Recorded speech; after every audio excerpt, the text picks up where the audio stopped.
Yes, people, what's going on? Welcome back to United Viewers. I'm telling you, and there's a little gremlin in it. I said it before, and I don't know. I didn't notice that. I still just Nah, it did it. He's done it. It's the third time now. It's a little he's done it. gremlin when it He's done skips it like a again. CD. He's done it again.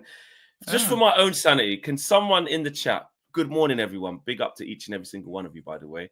If you're living down south, don't know what it's like up north here in the UK. If you're living down south, it's lovely. It's going to be hotter here than it is in Ibiza today. Apparently, it's going to be 17 degrees. Yesterday, up north, it was gorgeous.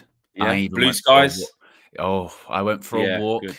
Yeah, I went for a walk in the t-shirt. Yeah, and I must say, because you know me, I've been sunburnt before when it's been cloudy. Yeah, it was a bit of a risk. It was a bit of a risk. That cloudy one was crazy. I've never seen it. We were outside Wembley. Overcast, bro. Yeah. Overcast. I've never seen someone get burnt in grey clouds. Yeah, and then next day I was like, Flex, I'm in trouble. You're like, what are you talking about? I went and looked in the mirror later on in the evening, and I was literally bright red in the face. Wild. Ethan says it right there. I hear what you mean, Flex. Almost like the song skips the first second or so. It does. It skips. I'm telling you, it skips. And then there's like, you guys probably wouldn't see this bit, but there's a pause before it makes me live. There's something has changed on that intro. I'm telling you now, Owen. I'm telling you now, Fleck. Yeah. If you guys heard it in the beginning, let me know, because it is there. I know what I heard. Ex DJ and that. When it comes to listening to I just listened to it back. I thought it was all right, it was fine, Yeah. No problem. Well, straight in, actually, Slick Fit Cooley says, in response to the title, do it immediately. Osimhen will fire us up the table with some other players. Didn't hear the tune playing, says Keith. Thanks, Keith. Thanks for that. Didn't hear it, mate. Danny Luciano says, let's get a quick 100 likes through the door. He's right. Let's do it. Let's do that. And there's a super chat straight away, or a members chat straight away, should I say, from Tabs. He says, just open my Insta and saw Flex singing and dancing to Work It by Missy Elliott. Owen, I'm disappointed that you didn't know the lyrics. You just open your Insta and saw Flex singing and dancing. This morning, basically, we had an end of season gathering a couple of years ago now. This was yes. Went around with the that stuff, and and as if I was going to know. Oh, Steph posted it. Oh, right. I was thinking, right, where's this come from? What's happened? Right. Yeah. Okay. Yeah. Owen didn't have a clue. Did he really? Nah. Maybe some Aerosmith or Coldplay or something like that would have been all right. Coldplay, how dare you? Do you like Coldplay? I don't mind Coldplay, just so you know. I just think that's stereotyping. You know what I mean? Well, I've done JME and Shaggy and Shabba Ranks and stuff, but Shabba. Hold that, Joe Blackman as well. Flex don't know who's posting on his Insta. Steph posted it on her own.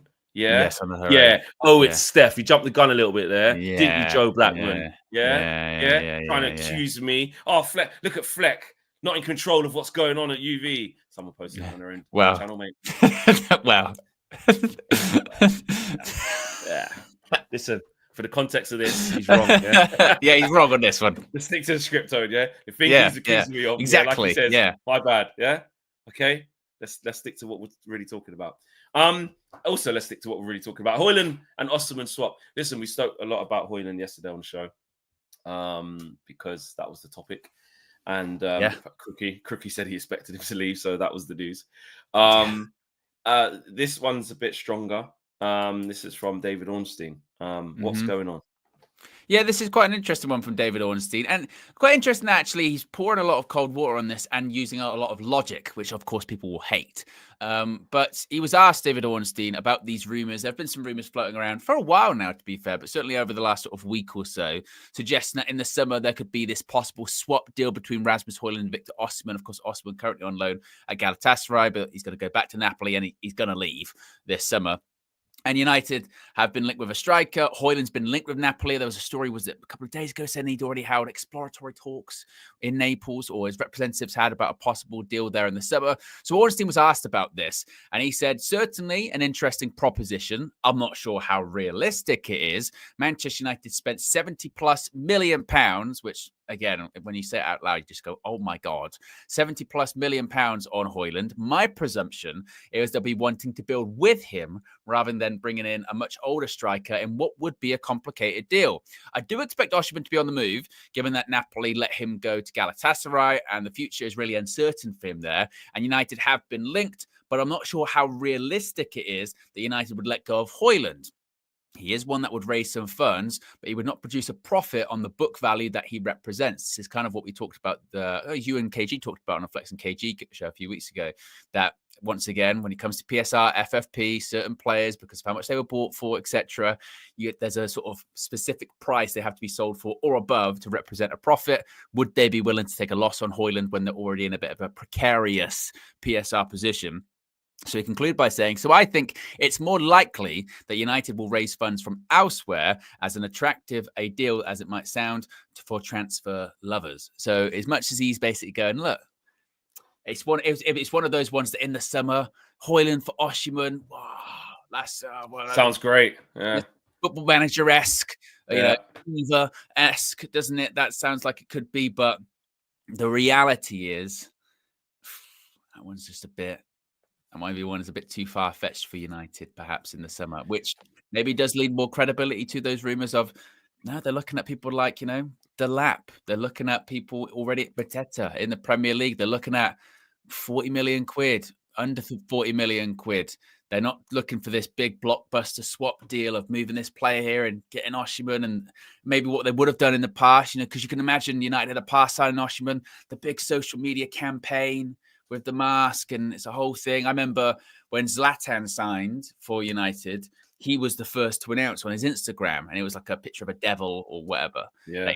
United. And according to the story, Ed Woodward called him or his representatives and said, "You've just blown a multi-million-pound marketing campaign that we were going to have for your reveal." Zlatan doesn't do marketing campaigns. Exactly, but I'm showed it, didn't it? That's all Ed Woodward and those guys cared about. Like, how can we make the biggest splash possible? How can we get people talking? And this would certainly be a deal that would do that. Wow, Osimhen's come in for Hojlund swap, great business, but just how realistic actually is it? And the answer is I don't think that's happening at all.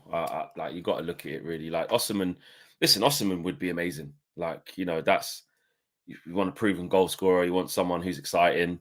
This is not proven in the Premier League, but I don't think there's some people do, but the general consensus is there's a good feeling that he would come here and do well, whether he went to Chelsea, Liverpool, or Arsenal, whoever. I don't know if he came to the Premier League. So I wouldn't have concerns about that, but big move, man. Big money, big numbers involved. His wage demands, I have read, depending on where you're reading, various reports of saying that they have come down. Obviously, the situation with Napoli changed things a lot.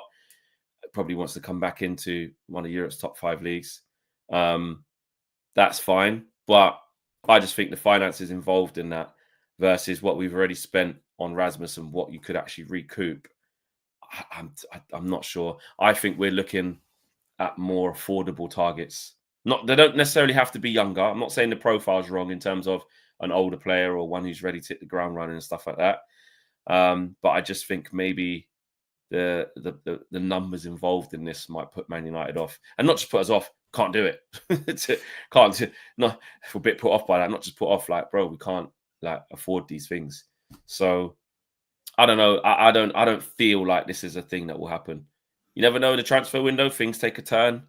Yeah. All of a sudden, Rasmus leaves for decent money with Napoli, and then they drop the demands of Osimhen, and it just, I don't know. Sometimes things can work. I get it, and I'm not saying it's impossible, but I'm not looking at that Osimhen thing going, just please, Man United, do the Lord's work. You just got to make this happen with whatever.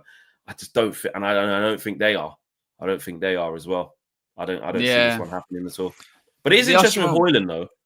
Yeah, the Hojlund one's interesting, and with the Osimhen part of it, You have to remember that I don't think the intention was for him to be at Galatasaray for a season. That was a massive mess with him last year. Everyone thought, okay, he's leaving Napoli. Napoli wanted him to go. Conte didn't want him, and there was a thought process. He was either going to Saudi or Chelsea, wasn't he? And then it looked like it was going to be Saudi. Then it didn't happen, and then it was a case of, he got rid of his agent at the end of the window, didn't he? But like, because you didn't get me this deal, and it's only because the Turkish window goes on a couple of weeks longer that deal could get done. They could find somewhere to go. So he was so close to going to Chelsea. Yeah, and like I said, and Saudi. Chelsea, Saudi, wasn't it? That was it. It was Chelsea, Saudi, and then for whatever reason, the numbers didn't necessarily work out. And there's been a big change in the Saudi situation as well, because one of the guys that was big front and center in getting the league going, bringing all these people in, pivoting to bringing in the younger players, people in their prime, he's gone. So it's going to be interesting to see what happens with them come the summer window as well. But no, I agree with you. I just think, I think maybe it's also because there's this feeling of, well, if Hojlund were to leave, if Hojlund were to go, then it would be back to Italy. And I think maybe that's where that link is kind of being put together, because no one can see him maybe necessarily going elsewhere, because he did have this reputation of this young and up-and-comer at Atalanta, that it's like, okay, well, there's the desire for him to be back in Italy, from other clubs in Serie A, so maybe that's where he would go. But it kind of feels a bit forced, doesn't it? It feels a bit forced. It feels a bit willed. We're trying to will it to happen. And I do think we're going to sign a striker in the summer. Definitely. I think Manchester United will sign a striker in the summer. Yeah. I just don't think, and I think maybe we have to already wrap our minds around the idea that it's probably not going to be this like super high profile star striker. I think kind of what Bradley was saying on the full view last night is probably true. I think they will be looking like, wow, let's, are there any Premier League options? Let's have a look at that. Ipswich, they're probably going to go down. Let's have a look at the Mateta one. As much as initially when people were like, that's not happening, it certainly felt like over the last month or so that actually maybe that does have more legs than we thought. Like the Keep and other big outlets were going, oh, there's something there with that one, actually. There's something there with Mateta. He's got a year left on his contract. And it also goes back to, I suppose, too, just how much money do we really have to spend? And on top of that, how many players do we move on?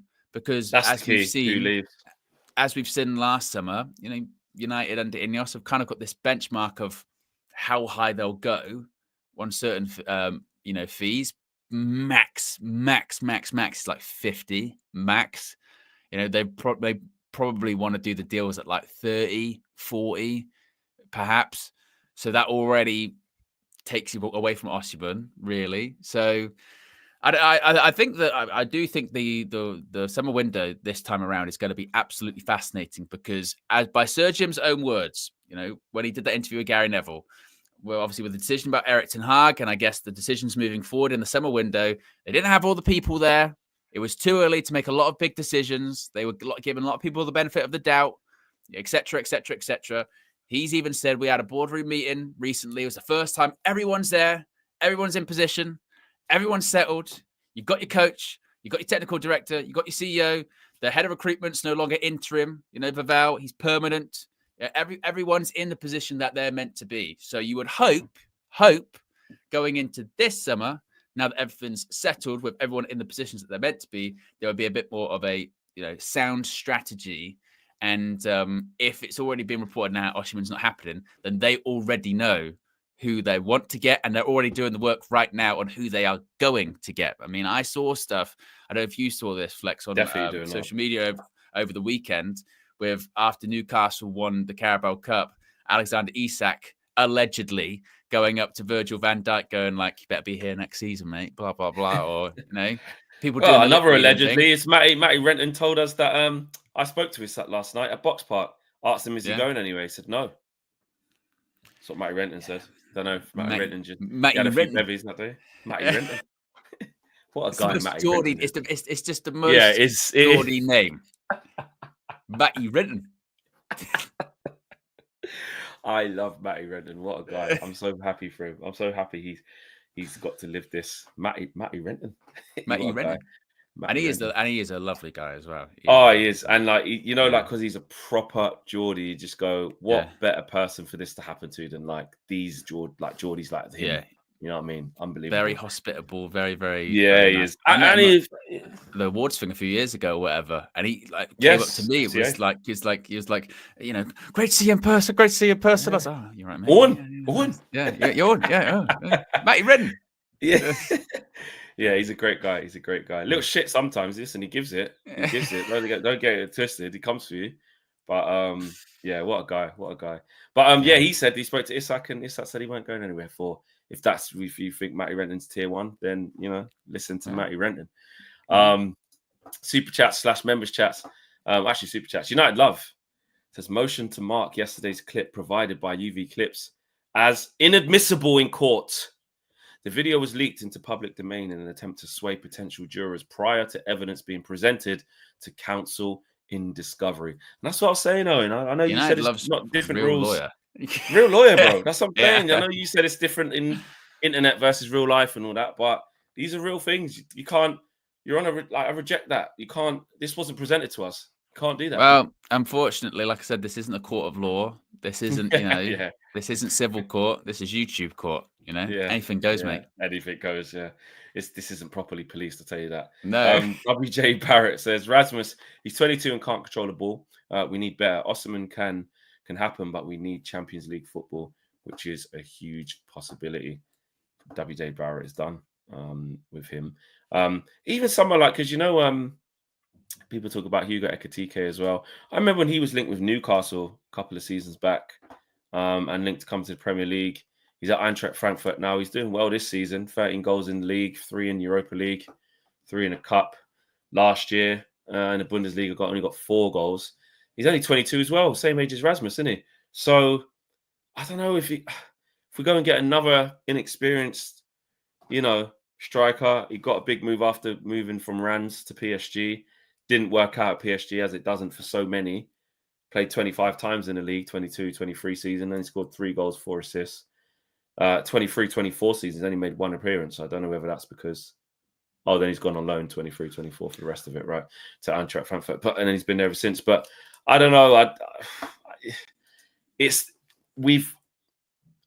What's the profile going to be? Not a lot of us have really spoken about what Amorim's going to want for this team. And if you just go off the Gyökeres thing, if you go off what he did at Sporting, you'd think it's realistically down the mold of like big, powerful, can hold up the ball, shoot with both feet, make things happen. That's what Marcel was saying last night. He was going basically, we need a target man. We need a target man with an assistant because you've got the 2 10s there who can. So fair enough. That's a logical assumption. But how do we know that Ruben Amorim doesn't want something different for this team, or he wants to cater to what he's already got? So might want a different type of striker, might want another young one who's better than Rasmus. Does he necessarily want an experienced striker? We're all saying we want that. We've bought 2 young ones. One's not even a striker. And that's what I was just about to say with all of this is maybe with this idea that, and even I've said this before, that, one will go in the summer and then another striker comes in. It's changed now because we're not even talking about Joshua Zirkzee anymore as a striker because he's not. No, he's just he is his best performances have been the last 3 or 4 games, and it's been as a 10. He looks every single game that passes, he is less and less of a striker. To even call him, I think, a 9.5 is probably generous because he's not, and he's obviously self-admitted, not really a striker. I go back to in the summer of, so why was it like we've got Martial's gone. Good decision. Why was it like, we've got Joshua Zirkzee then, and it's as a striker, and he wasn't. He just wasn't. So again, you go back to the misprofiling of who genuinely was like, it's cool, we've signed a striker, Joshua Zirkzee. He's not a striker. He just isn't. And his best performances have been as a 10. I know false 9, blah blah blah, but even false 9, we're looking at striker in maybe the traditional sense in this team anyway, which is score goals. This isn't like Roberto Firmino because you've got Salah and Mane on either side of you who scored 20 plus goals a season. We need a striker, score goals. So actually, if we're saying now that in this team, Zirkzee is reclassified as a 10, then maybe we just get another striker and nothing happens to Rasmus anyway. And then you've got 3 strikers. You've got Hojlund. You've got new striker, and then you've got Chido, who will be, a year older and hopefully knocking on the door a little bit more. But even that, I don't think the intention was to get him involved this early. It's just a case of, exactly. strikers have been Must. so bad. So, yeah, like you said, needs must. So, yeah, I don't know. That's why. I mean, I would want. I've been saying before. I would want it to be a more experienced striker, 27-ish. Around that kind of age bracket. But and then maybe that's why the Mateta thing is actually stronger than people thought. It's because he's in that age bracket. He's not going to be super expensive. Year left on his contract. Is he the sort of final solution for us? Obviously not. You don't buy Mateta, build around him or anything like that, or go, right, that's a striker to get us to a Premier League. But maybe that is, a player that you bring in. The cost is relatively low in this day and age. You know what you're going to get. It's a bit of a different option to Hojlund. It can hold the ball up, and it might be one of those ones where it's like, well, okay, yeah, and then that gives us another year, gives us another couple of years, and we see what happens with Rasmus. Because some people have gone, oh no, give him another year and see what happens there with him, and then make a decision. Maybe that's why they are looking at Mateta, because they are crunching those numbers and going, yeah, obviously it's not us buying Osimhen or it's not us buying Gyökeres, but also that's all we can really do at the moment. You have to kind of be realistic. And we're also looking at other positions. I mean, we've already heard the phrase summer rebuild about 1 million times, haven't we? Okay. and at the same time, it's where they're going to get the money for the summer rebuild. So they've got to spread the money around a bit more and move people on as well. So maybe that's why the Mateta one is, legitimate. Yeah. Someone just said here, which is an interesting point, which not a lot of us have been talking. Actually, Lil Yo actually said that you think he's in the 10 just because of injuries. Normally, he would be at number 9, Zirkzee. Because we have seen games, even I think there was one game where he did play up front recently. What game was that? Was it Arsenal? Was that Arsenal? I think, yeah. Who else played in the 10s then in that game? Was it Garnacho and Ericsson, wasn't it? Did Ericsson play against Arsenal? Arsenal. Oh, I hate when it does this. Yeah, it brings it up from ages ago. It was Bruno and Casemiro, Garnacho and Ericsson. Yeah, Hojlund came off the bench actually. Yeah, Garnacho and Ericsson. Yeah, it was. Yeah, Garnacho and Ericsson. So he did so for certain teams, certain games. He did it against Everton, didn't he? Remember, put him up there because they want to try something different. And I just feel like it's a good point, maybe, because when everyone's back fit, when Ahmad gets back, we talk about right wing back. Okay, we're not sure. Right wing back /10. When Kobe gets back, he's another 10. When Mason Mount gets back, forever how long, whatever it is, it's just when he gets back, because he's back already. He's back. He's a 10. Does he see Zirkzee as more of that 10 or not? Maybe. I think there will be certain games where he might give Rasmus a rest and put Zirkzee there, because Rasmus can't play every single game at 9 because we're going to burn him out anyway. So I think it said a lot. That Arsenal one, when he played him up front, I thought that said more about Hojlund than it did about Zirkzee, because I felt that he was like, right, that day, we got behind the ball, didn't we? We got behind the ball, stifled them. And he's basically going, when we do have the ball, I really, really, really need my striker to be able to hold the ball up and make it stick to him. Rasmus, you can't do it. And as we've seen with Zirkzee, last 5 games or so, arguably his best quality is his touch, is the ability just to stop the ball dead.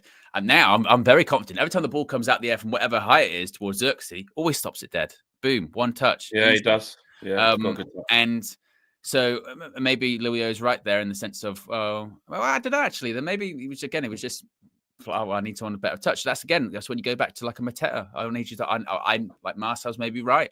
I need a striker that can hold the ball up. I need a striker that's adaptable. I like to know the chat about this with this. And I'm not even like being the biggest Mateta sort of advocate here and being like, we got to get Mateta. But the general pushback I've seen for why we shouldn't get Mateta is that we're Manchester United and we should be looking bigger and we should be looking higher up, and Mateta's not that. Is that fair? Are we in that position to be? No, I think we should. I think we should look at it just look at it for the player. I don't think we're the position we're in and how badly we've bought. I think there is something in Bradley saying, like, look within the Prem. There's nothing wrong with that. I don't have like snobbery about who we get. I don't, if someone was going to go for Tyler Diblin for a decent price, I wouldn't be like, he's just got relegated for Southampton. What the hell are we doing? I wouldn't, I wouldn't think like that. If we bought in Liam Delap, it's not, again, you wouldn't say that's exactly what we need, we're back. But you go, he's young, he's just something to work with. But it's kind of in the, and even this season, there's been some bits, like he did what Hojlund did last year at some bits. He hasn't scored for large periods because he's in the team. This narrative that Mateta's only had one good season, that's not true, because it's now 2 good seasons, isn't it? Because last season it was half a season, in fairness. Yeah, second half of the season. And then this season he's also been good. But, first half of the season, Palace weren't good either this season, were they? Now so you've got to look at, and you've got to look at what can happen if you get it right. Like if you can provide the right environment for a player and the right attributes from the team for a specific player, then said player improves. Like Glasner's changed the conversation around Mateta. Like I said, he was a laughing stock before. Complete laughing stock. Couldn't score, couldn't do anything. Everyone would say he's one of the worst strikers in the league. Big for nothing, this, that, and the other. I've seen it all.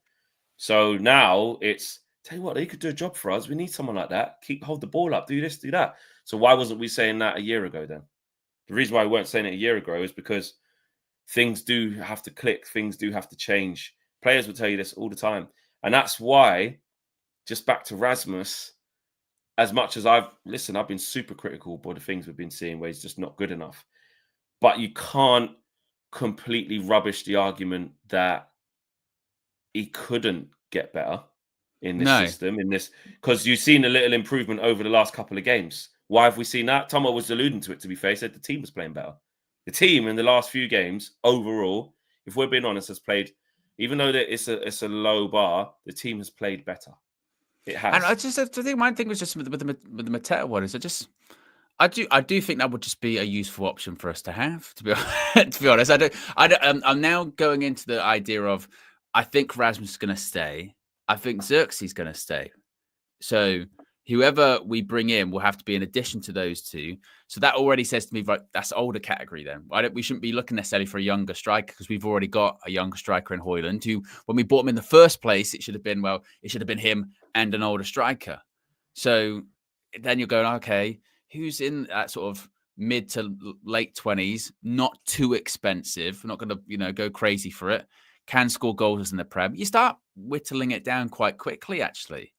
With all of that, and it's not going to be a high profile one. I mean, there's a poll up in the chat, and it's only been up for a minute, granted, but it's close. Mateta to United, 54% say no, 46 say yes, so it's pretty close. I think it's is it again one of those ones, because it's Manchester United, we don't have the trust, because if it were Newcastle that signed, Mateta, we'd be like, people will say, but also it depends on the player though, because if we said we was going to sign Eze, I know he's got injury problems, but the outrage wouldn't be as bad. It wouldn't. If we said was buying, who else is good at Palace? If we said about buying Adam Wharton, people would be like, tell you what, it's the perception of the player as well. It isn't just, it's 100, I say it's 50-50 because our track record's shit. So 100%, people don't have faith that the people that we're going to buy are going to turn out to be good. Last window, again, this is where how context changes. Last window, I'll be honest, I think it, and I'm only saying it from my perspective of we did all the shows through the summer, so we can get a feeling of how it felt you guys were feeling anyway. I felt the community was at a place where they were quite happy with the deals. Definitely, it felt like the community was happy with Ugarte and, sorry, not Ugarte, the Bayern boys. Delict and Mazraoui, that combined price, I think people felt quite okay with that. The Zirkzee one, I think he didn't light up loads of people going, yes, finally, this is what we, but I think people went, 35 million, he's young, we'll have a look. Okay, we'll have a look. We're not spending huge money again, this, that, and the other. That's what it felt like with that. Euro, I think everybody was excited. Everyone was excited because of most people, it felt like the community was excited because everyone knew Real Madrid was there, and it was like we got him, and we showed some intent, got this kid. And the Ugarte one's probably the one that most people were a bit more okay. We did wait to get the money down, so we applauded them for that, but we still weren't really sure. But Joe Blackman says there, last summer was a good summer. You can't get them all right. Well, Albert points this out, and this is kind of my point I'm making with the Mateta stuff. Like, so the fan base once upon a time said no to Sadio Mane. I remember that. Do you remember that? It was Louis van Gaal era, and it was like, man, I remember the story coming out. Louis van Gaal wants Sadio Mane at Manchester United. And and Louis van Gaal and like Man United, they were like ridiculed by Man United fans going, "What, from Southampton? Why do you want that? You kidding me? Southampton? Sadio Mane? You're taking the piss." And it's true. And it's true. A couple of years ago, not that we were ever going to get him, but there was a portion of the fan base about getting Harry Kane at Manchester United, and the pushback of not getting Harry Kane at Manchester United was, what's he won at Spurs? Which is, frankly, one of the most mental arguments I've ever heard for not signing one of the best strikers of all time from a club that is known for not winning shit. Why would you want Harry Kane? He's never won anything at Spurs. What? What? And again, Sadio Mane from Southampton in the Premier League can't make the step up. I don't know what you're talking about. We need to open our minds. We need to open our minds up and almost get out of this sort of weird Manchester United snobbery that we have sometimes with players that maybe don't look good or fashionably, from South. We've got to be buying from Real Madrid. We've got to be buying from Barcelona. What's that done for us over a decade? And we can't. Nothing. We can't.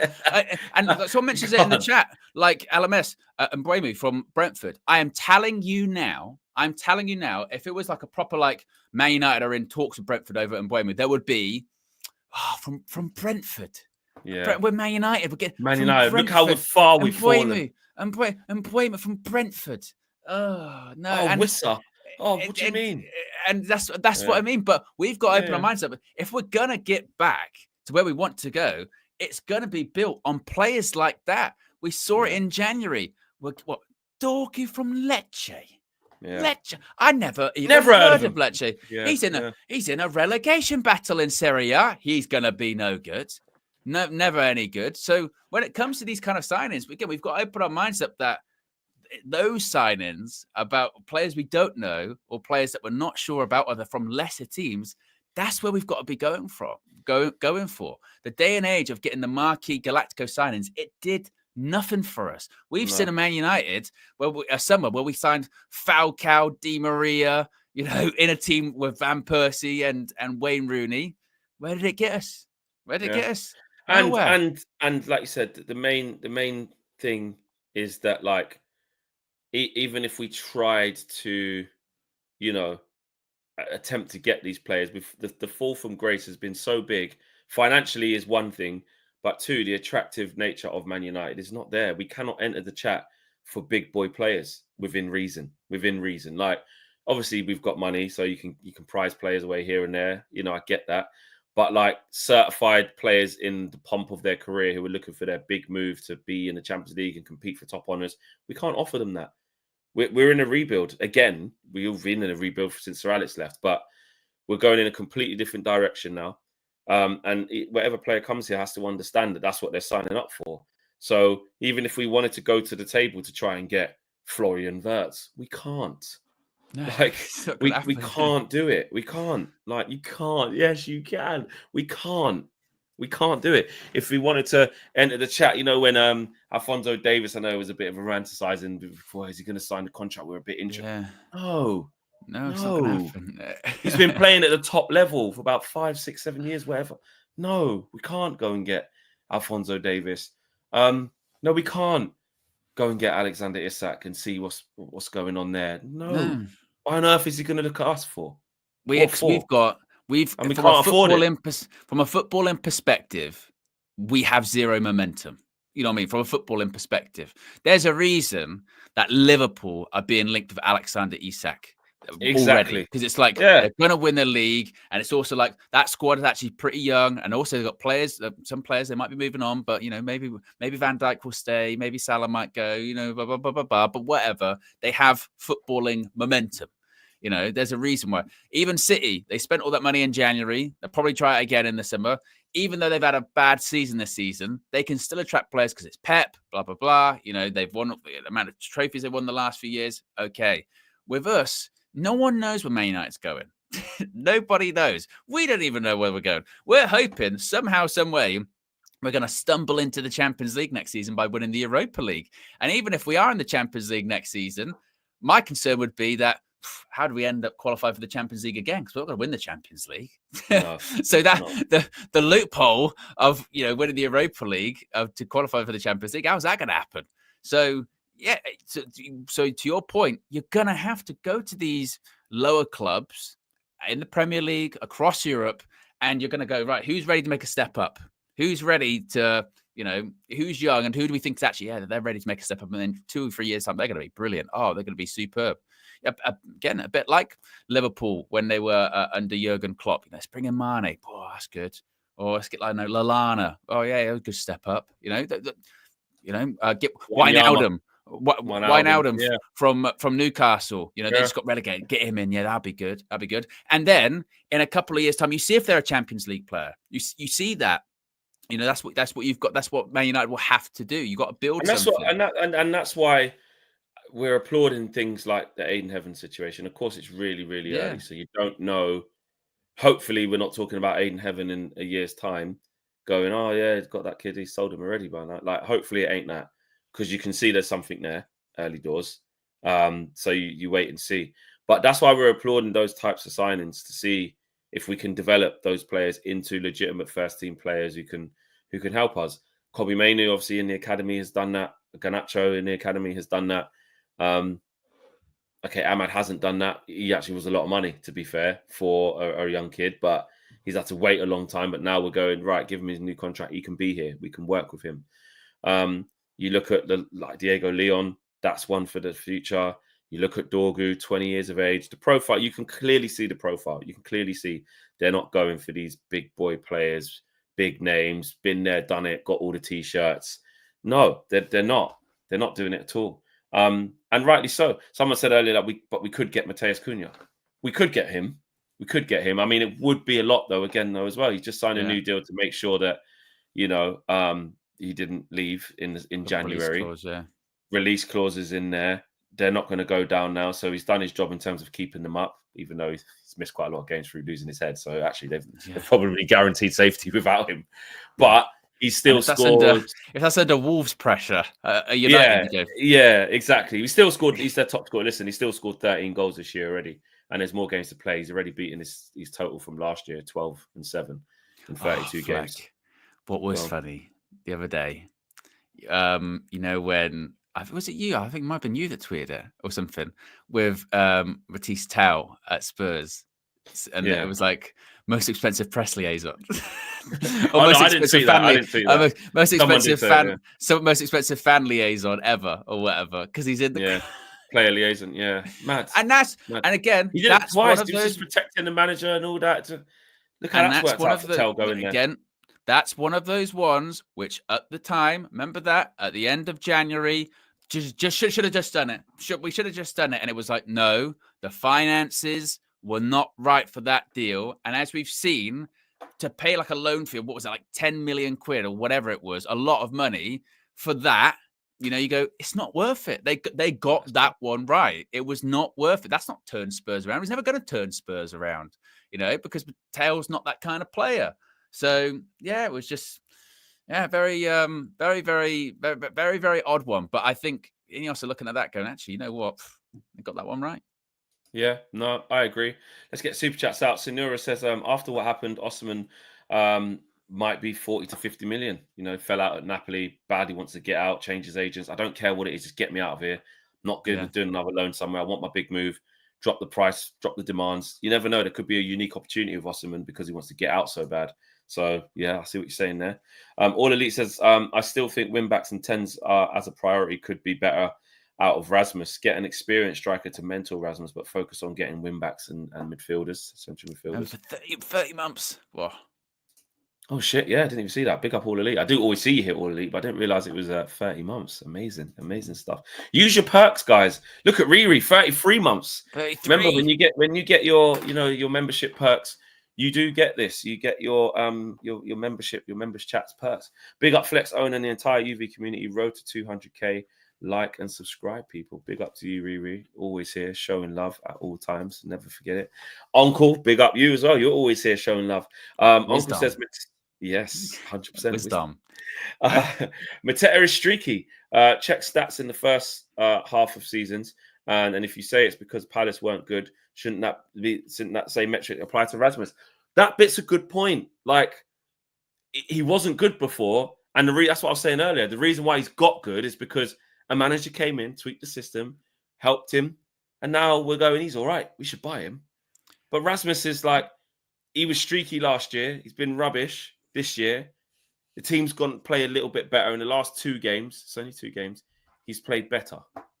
So, could the argument then be so one of the problems is that Rasmus just isn't suited to Ruben Amorim's system. And Crystal with Palace, you've got Mateta, who actually is suited to Roy Hodgson. Wasn't suited to Roy Hodgson's system, but he's suited to Glasnow's system, which, by the way, is a 3-4-3. You know, Mateta plays in a 3-4-3. So is that potentially why you're looking at maybe that's why United are looking at him, because they're going, well, he's playing as a focal point in a 3-4-3. Okay, I guess that could work. And Glasnow wants him to kind of hold up the ball, power. Yeah, I can kind of, that does. Maybe that's why. Maybe that's again. It's a good point Uncle makes there. Maybe it is just system related. No, it's not that he's rubbish. It's just that this just don't work for him.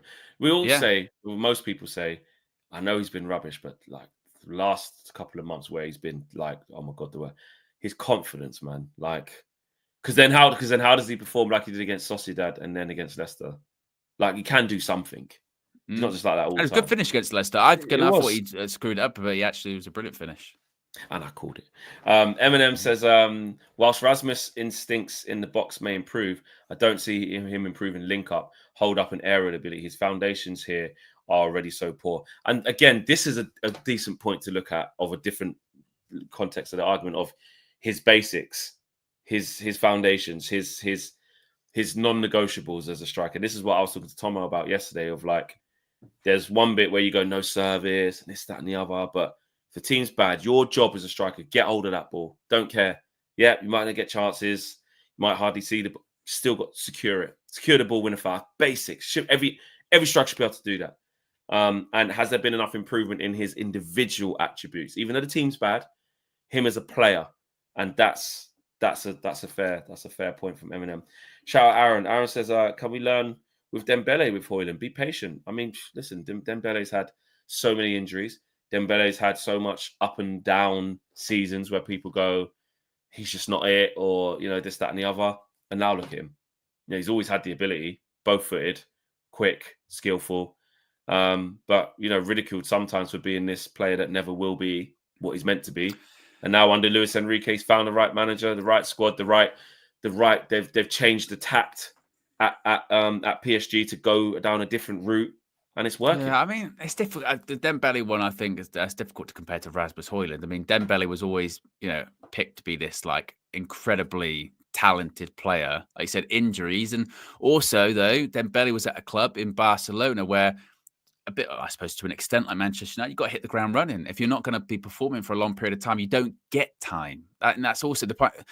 I understand patient, because you obviously should be patient with players, but also at certain clubs, you only the amount of patience that you get is going to be different than others, isn't it? So at Barcelona, if you're not performing, and bear in mind how much they signed him for. I mean, they signed, was it 130 odd million? Something like that. Or something like that. Yeah. They're going to be expecting return on investment. And if they're not getting it, they're still dealing with the after effects of the Dembele transfer to this day, aren't they? Financially, one of the levers and what have you. So, and it wasn't working out, then I don't think they're completely wrong to be like, well, move on, And Dembele, back in his home country, back in the environment that suits him, with a coach that suits him, maybe that's why. So I don't know. I'd be careful with that, with that comparison. Yeah, but I mean, when he was at Dortmund again, you saw, which is why he gets to move to Barca. That's why. Do you know what I mean? There's something there. He's always had great ability where you go, That's why this kid's so frustrating, because on his day he's unplayable, but he's injured again. He's missed a chance. But then now he's we were really linked with him a bunch of times, yeah. weren't we? And I remember those windows, and I was like, you know what? Yeah. I'd have him. No flexi day. No, he's too injury prone. Don't do it, and this, that, and the other. Now he's got a clear run, and now look at him. Tabra says we need to tap into the championship market. There's always hidden gems hiding there, i.e. Morgan Rogers, Bowen, Robertson, all came from the championship. Yeah, you got to look at that. Look at Adam Wharton as well. He came from the championship. Look at Elise. He came from the championship. Then he came from Reading to Palace. I think you notice that big teams, they are scared of it, aren't they? They're scared of the championship. Proper. And there's a reason. They find a middle team in the Premier League who takes the gamble, Yeah. and then the big teams come. Yeah, there's a reason, and there's a reason why teams like Brighton, Brentford, Bournemouth are all thriving, because they're not scared to take that risk and, you know, get someone from the championship, and, you know, and then they adapt, and then it's almost like the natural order of things. The ecosystem is, like you said, a middle or lower club in the Premier League takes the gamble on a championship player, and then the big club comes from.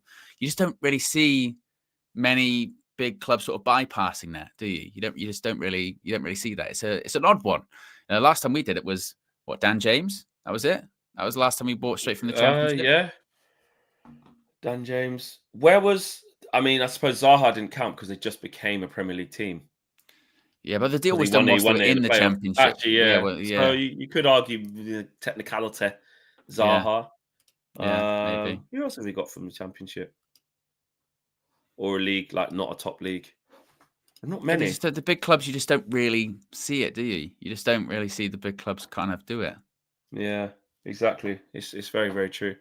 We need to championship. There you go. Uncle says, how old were these players when Liverpool signed them? What you mean, like Alan Robertson, Ronaldo, and all that? Is that what he means? They were like mid-20s, weren't they? Yeah, they were youngish. They were youngish. I mean, I think Lallana would have been like 25. I would have thought, maybe something. Yeah, considering his age now. Yeah, Mane maybe a bit younger. Yeah. I think Mane would have been probably 21, 22, 23. And that Mane's like what, 32 now, maybe 31, and that was like 2015, wasn't it? For a couple of years. Yeah, I'd say Mane would have been about 24. So he's 32 now. Yeah, so he'd have been about what, mid-20s? Yeah, about mid-20s. Uncle says Mateta struggled in the first half of the season with Glasner. Now he's good, so it needed time. Needs more time. Uncle's getting at. I see what you're getting at, Uncle. And Kristen says my transfer list would be Suzuki, Howson, Frimpong, Kudus, Hugo Larsson, and Samu. Also, don't go anywhere, Fleck. Hot chip is coming. I'm not going anywhere. The people versus UV. Oh, yeah. Coming soon. Yeah, can't go anywhere, mate. We got a Super Arch says that we got to stop with this, with the one season of luck strikers, Rashi 2.0s, Delap, Mateta, etc. We need to scout decent players who have constant, decent seasons. It's difficult though with that because I suppose they don't want to miss out, because that is basically what happens, isn't it? Where strikers across Europe have a good season, and then a million different clubs go, all right, let's take a punt on it. Let's have a go. And sometimes they pay off, and sometimes they don't. It's almost quite rare, isn't it, now that you have someone that'll be at a smallish club and has like 2 or 3 seasons of consistent goal scoring, because they'll be gone quickly. They'll be gone super fast, wouldn't they? Unless a bit like Šeško or something like that, they've already committed. Well, and I say that actually, beast of Leipzig. You know what I mean? It's not as if that's a small club. So it is difficult. The moment a striker starts scoring goals across Europe in a top league, they're gone. They're gone. 100%. Jemai says academy and a few unknowns with 1 or 2 experienced players incoming? ? Is that the right way to go? Also, guys, shout out Connor as well. Connor O'Reilly says, and Bumo is screaming a Mane style signing for us. I mean, Bumo in the summer, listen, I think there'll be people after him. You got to watch this space. If whatever happens with Salah, they could look to him. You got to look at Arsenal. They need just reinforcements. I know that Ethan Nwaneri now is there, so Saka to the right-hand side you think is all right, but there's options. They need forwards. They just need a lot of options and quality. You look at Newcastle United. They need a right winger. Jacob Murphy's done amazing this year, But they tried to buy Anthony Elanga for big money in January, didn't get him. So they're on the hunt. They're on the hunt for one. Almiron's gone, so Newcastle will be spending big, especially if they keep Isak, which I think they will. You know, and Mbeumo to Newcastle could be one. Imagine Mbeumo one side, Gordon on the other. We saw last night Chelsea. They confirmed, their raid of Sporting. Kenda. How do you say it? Asugo. Asugo, is that you say? Asugo, yeah. Asugo. Ruben's players, man. 74 million euro total package for both players. Kenda's going to join in the summer of 2026. Asugo's going to join in the summer of 2025. They just love transfers, Chelsea. They just even, you know what I mean?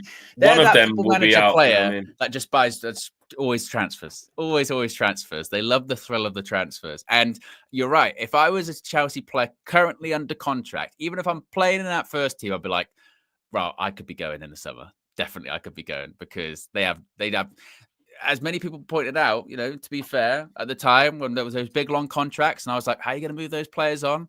They'll find a way. They'll do it. They find a way, man. Out the club.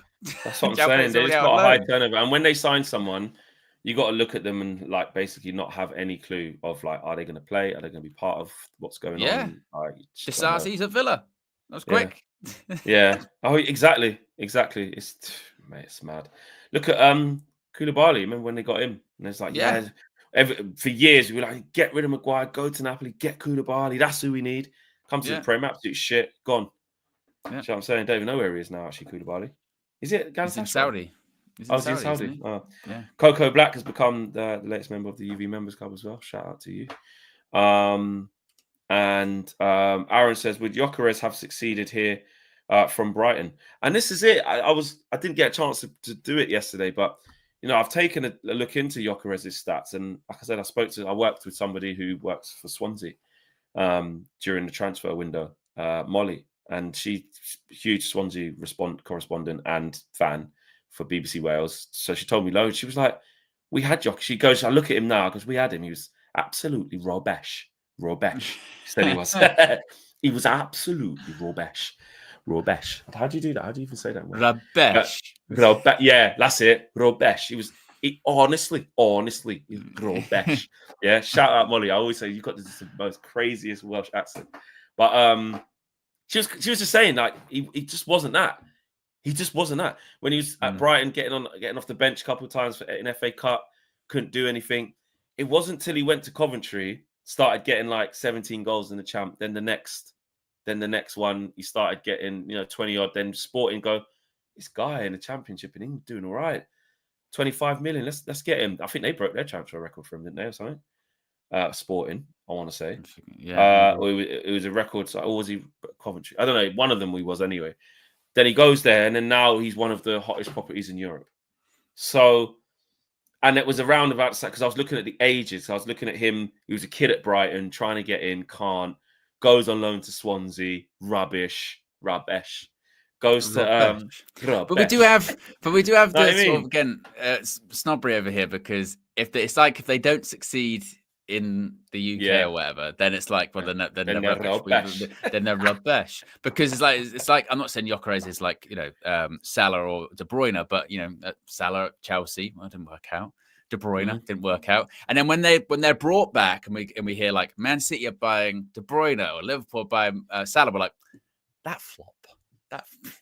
Well, Salah had this in between bit: Fiorentina, Roma, and you go and it's just done okay. You go, you know what I mean? But nobody thought, fucking hell, Mo Salah's coming to Liverpool. It's over. No, but Roma did do all right, didn't they? With Salah, he did well. It's just in between. It's not. It's just. It's all right. Yeah, he's all right. Yeah. Like, if we're being honest, what's the equivalent? And let's just play a bit of trivia. It's just fun to do these games before we talk about Anthony, because I want to talk about that Ekron Coma piece. Shout out Gamer TV. That was next on the list anyway. But just to play a bit of trivia, what would you say is the equivalent to someone is just doing it? They're all right, like a Salah, Mane at Southampton at the time. Is Mane the Mbeumo, or is Mbeumo probably doing even better than that? I think Mbeumo might even be doing. I don't know, because you've got to remember that Southampton team. They were good, weren't they? They were finishing 7th, 6th. Ricky Lambert, him. Yoshida at the back, Lallana, Wanyama. Who's that striker that they had? Luke they had Shaw. Graziano Pella They had him up front. He was scoring yeah, goals. Graziano And Pelle, yeah, Danny Osvaldo, he was scoring goals for yeah. him. It felt like Van every Dijk as season, well, Yoshida. and Yeah, they were players. praised at the time as like the club that they sold players on, always brought players in, new players, Was Schneiderlin there players, then? Schneiderlin, yeah, he was there, Schneiderlin but he there. came up with Schneiderlin them. I and think Wanyama. he came up with them from like League One or something. Yeah. Right. So you're saying Mbumo's that? Mbumo's I think Mane was doing more. I think, but maybe in terms of like the Premier League, maybe not in terms of like the Premier League like numbers, but I think Southampton as a team, that was a good Southampton team. Yeah, because that's basically we say Brentford are good. Tadic. Yeah, I think that. Yeah, Martial twist up Van Dijk. Yeah, I do remember that. Mane a high level for doing it in that team. Yeah, that was a good team. Was this Brentford? Was this Brentford? So this Brentford team wasn't as good as that Southampton team. No way. Under no Poch. way. It was Poch, innit? And Poch and Ronald Koeman. Yeah. Okay. So, but who's like the Salah, like doing all right on the continent, but bringing back like who's that? And he used to play in the Premier League, but didn't really work out. Yeah, maybe that. Because that's really what it is, isn't it? Because when you look at Salah and De Bruyne, it's those people that didn't work out initially, and then they'll come back. So who wasn't that good? There are some I just can't remember. Yeah. Because now sometimes people because now people sign players and they go, he played for like Man City before. I go, did he? Yeah. Yeah. They go, he played for so and so. I'm like, really? Elanga. I didn't. Even though it's not lift the Prem, but Elanga's they go somewhere else in the Prem and do good. You know what it'd be the equivalent? Yeah, Lookman. It'd be the equivalent like Ruben Loftus-Cheek coming back to the Premier League for like 80 million. And smashing it. And then people go, yeah, Ruben Loftus-Cheek, and you'd be like, and Liverpool didn't even pay that much for Salah, did they? Lookman's probably the one, isn't it? Yeah. Of like, I don't know about that. Don't know. Yeah. Didn't Ola Aina go abroad? Tab says Conor Gallagher. When Conor Gallagher scored, if he comes back against Real Madrid the other day, I was like, I tell you that. I'd have him. That's true. That's true. Chris says Rafinha. I mean, I know obviously, look, he got the move from Leeds to Barca. Yeah, now they're talking about him winning Ballon d'Or, which is like, oh my god, Yeah, Aina went to Torino, Fulham, then back to Torino, then Forest. So Ola Aina's one. Look how highly rated he is now. You know what I mean? It happens. Frimpong. Who was Frimpong at? He was City, wasn't he? Was it City? Did he actually play? I don't know if he... Scott McTominay. Tell you what. Imagine McTominay come back to the Premier League. Goes to Newcastle. 70 million. Joe Linton's left. They're bringing him. Yeah, Frimponger's youth career was at City. And Celtic. And then Celtic. City's their thing's crazy. Their thing. Let's talk about Antony really, really quickly, though. Just very quickly. The news is that Ekran Konar, he said that Real Betis and Manchester United are in talks over Antony's future. Betis want to keep the winger, and Antony has expressed his desire to continue his career in La Liga. I did see a thing yesterday that was like they want to loan him again. I know, like 2-3 years. I invited him on the show. I invited him on the show and DM'd him. He said my English isn't good, but I'm gonna. Yeah, he was like going to be a big transfer guy, and it's not really happened in the last few years, has it? You know what I mean? Crazy. It's crazy. But yeah, he's saying that, and even the other day, people were saying that, some reports saying Antony, wants to stay there, but Betis might want to loan him again and pay like even more of his wages. So Man United, I think, will find a way to get him out of there permanent. I think so. Maybe a loan with obligation. If they can't get it, or hopefully they can get him on a permanent. So. Good. This is why you do the January loans, to make the value go up, or make people actually have a look and go, oh, he's all right. Yeah, I'll take it. No problem. Exactly. Rahul says, can't we raid some Nice players on the cheap? We can't. Not allowed. Yeah. Remember, we couldn't get Todibo. Yeah, well, we're in there with the Todibo thing because we're both in the Europa League. Yeah, exactly. Right, guys, big up to yourselves, man. Enjoy the sun if you've got some. Enjoy it. Enjoy the brightness. Enjoy the blue skies. We did do the likes flex. We're at 352. We're 150 away from 500. So on the way out, let's see if we can get to 400. Maybe 450. Hit the like button. Kind of exactly. Hit that like button. Guys, we'll see you again very soon. It's What the Devil. later on today. It's live as well. It's live. So check that out this afternoon. And we'll see you tomorrow in the morning for another morning view where you guys are absolutely incredible supporting the channel every single day. We'll be there. Take care, guys. Peace.